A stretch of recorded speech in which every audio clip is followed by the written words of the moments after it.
Sabingelela umhlaba, sabingelela isizwe, sabingelela bonke abantu abasibukele ngalesikhathi kuyo le channel emanga dokotela u2+2 2+2 isigadla senyama safele emazweni.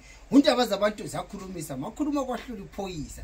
Awu abantu bahlezi bakhala, awu dokotela wena uphakamisa kuphela abantu besilisa, odokotela besifazane kanti bona ubasizi yini?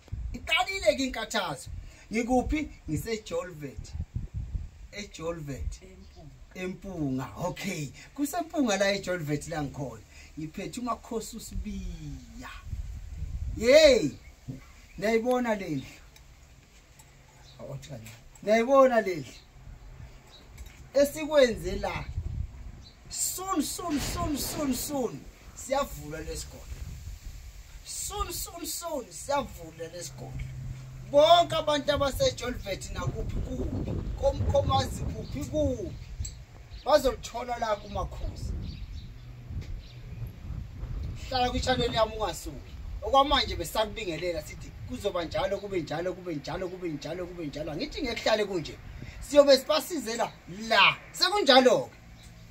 Makhosi uSibiya babingelele naba abantu bakho.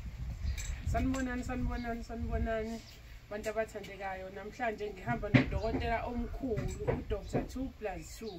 Ngihamba nesigadla senyama safele emazweni. Indaba zabantu ziyakhulumisa. Uma xoshwa imfeneko la kube mbodla.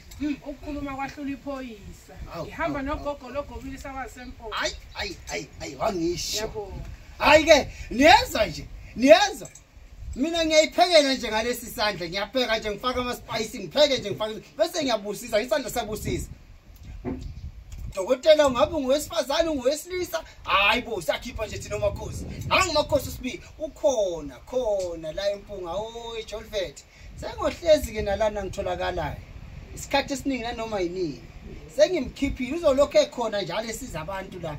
Ubusuku nemini. Siyabonga, nihlezi ninjalo. Siyabonga.